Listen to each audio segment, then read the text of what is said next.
اللي يرجع لملك يوم الدين، يوم الدين معوش دين معوش حاجه، واللي معوش حاجه في الاخره ما عرفش يشتري الجنه، واللي مش عارف يشتري الجنه هيتسوح في النار. السؤال المنطقي اللي بعد كده، انا وانت راجعين امتى؟ محدش عارف. هل انا دلوقتي حالا لو ممكن ارجع دلوقتي حالا معايا دين كفايه يكفيني هناك؟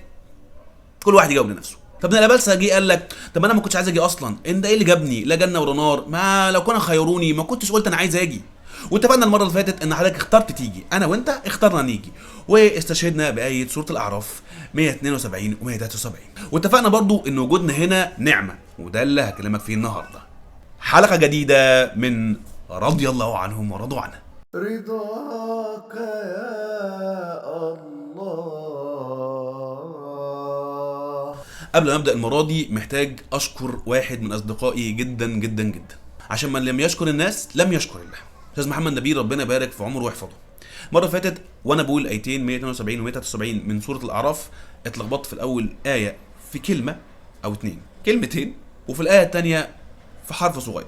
الايه المضبوطه بتقول كده: بعد اعوذ بالله من الشيطان الرجيم بسم الله الرحمن الرحيم، واذ اخذ ربك من بني ادم من ظهورهم ذريتهم واشهدهم على انفسهم الست بربكم قالوا بلى شهدنا ان تقولوا يوم القيامه انا كنا عن هذا غافلين أو تقولوا إنما أشرك آباؤنا من قبل وكنا ذرية من بعدهم أفتهلكنا بما فعل المبطلون.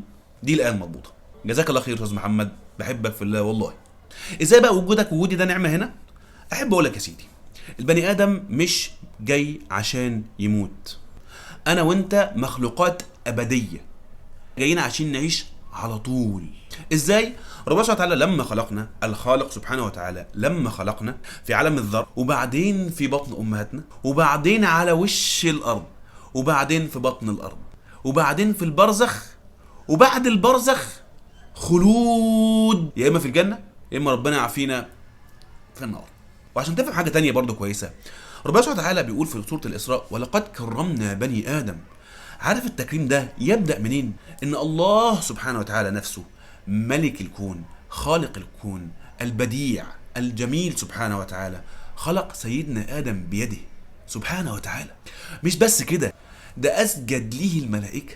وعشان أوضح لك الموضوع ده أكتر، ربنا سبحانه وتعالى خلق البني آدم ما بين صنفين من الكائنات: صنف عنده عقل بلا شهوة، وصنف تاني عنده شهوة بلا عقل. فالبني آدم اللي بيفهم، اللي دماغه دي بتفكر، مش حاطط طبق سلطه في نافوخه، لو حكم عقله صح واتغلب على شهواته، حط شهواته تحت شويه وعقله هو اللي اشتغل، الله سبحانه وتعالى يرفع مكانته في الاخره فوق الملائكه. الملائكه هي اللي تخدمه في الجنه. رضوان خازن الجنه عليه السلام يفتح له باب الجنه، فيقعد في خلود من النعيم. مش طول حياته، طول حياته ايه، اكتر من كده بكتير. عارف يعني ايه ما لا نهايه؟ انت مش هتقدر تستوعب كلمه خلود دي، كبيره قوي.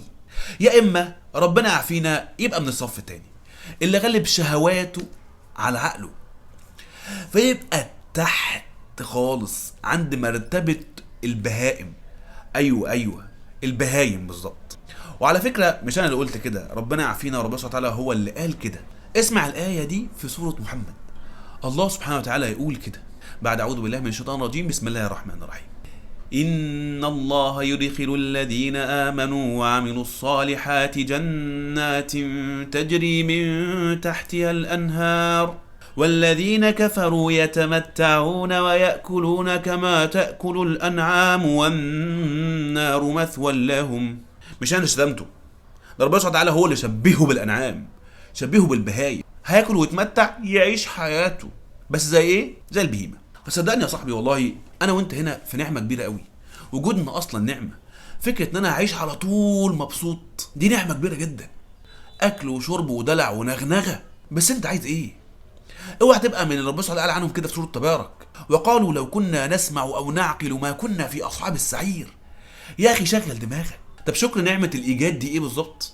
ان احنا نرحم على اللي حوالينا. والله اشكر نعمه ان ربنا سبحانه وتعالى جابني هنا عشان يدخلني الجنه ويديني كل حاجه ببلاش. والموضوع ده بقى اللي هنتكلم فيه المره اللي جايه. فشير الحلقه دي عشان الناس تعرف قد ايه احنا هنا في نعمه كبيره. وجودك هنا نعمه كبيره، بس انت حكم عقلك يا صاحبي، تبقى فوق ولا تحت. انت لسه قاعد معايا في البدروم. شير الحلقه دي عشان الناس كلها تعرف انا وانت ازاي هنا في نعمه كبيره. بحبك. استناني الحلقه اللي جايه. سلام عليكم.